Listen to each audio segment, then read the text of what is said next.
எல்லாருக்கும் காலை வணக்கம். மார்னிங் விளாக் பார்க்கலாமா? காலையில கொஞ்சம் அப்படியே வெளியே போய் நின்றுட்டு இருந்தேன். மேகம், சூரியன் உதிக்கிறது எல்லாமே அழகா தெரிஞ்சுட்டு இருந்தது. கொஞ்ச நேரம் அப்படியே நின்று ரசிச்சுட்டு இருந்தேன். அப்படியே காலையில குளிச்சு முடிச்சுட்டு மதியானம் லஞ்சு தான் சீக்கிரமா ரெடி பண்ணிக்கலாம் சொல்லிட்டு ரெடி பண்ணிட்டு இருந்தேன். ஏன்னா கொஞ்சம் வெளியே போக வேண்டிய வேலை இருந்துச்சு. கோயிலுக்கும் போனோம். அதனால அத்தையும் பூவெல்லாம் கட்டி கொடுத்து கொஞ்சம் ஹெல்ப் பண்ணிட்டு இருந்தாங்க. லஞ்ச் உருளைக்கிழங்கு பொரியல், கோஸ் கூட்டு தான் செஞ்சுட்டு இருந்தேன். தயிர் தாளிச்சிருந்தேன் குழம்பு. எல்லாமே ரெடி பண்ணிட்டு அடுப்பு மேலே பால் பொங்கி ஊற்றிச்சு காலையில். அதையும் கொஞ்சம் க்ளீன் பண்ண வேண்டிய வேலை இருந்துச்சு. கொஞ்சம் பொங்கி ஊற்றிருந்த அடுப்பு மேலே மட்டும் அதை மட்டும் க்ளீன் பண்ணிட்டேன். பால் அடுப்பு கவுண்டர் டாப் மேலெலாம் பொங்கி கரையாக அப்படியே ஒரு மாதிரி ஆயிடுச்சு.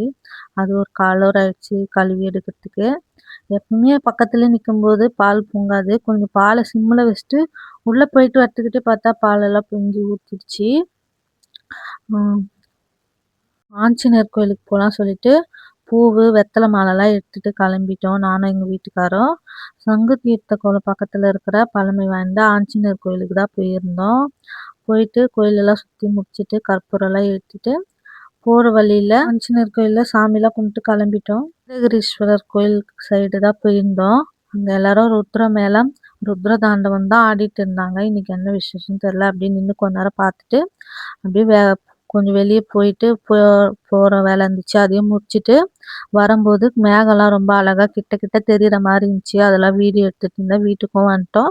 வீடியோ பார்க்குறவங்க சப்ஸ்கிரைப் பண்ணுங்கள், ஃபாலோ பண்ணுங்கள், கமெண்ட் பண்ணுங்கள்.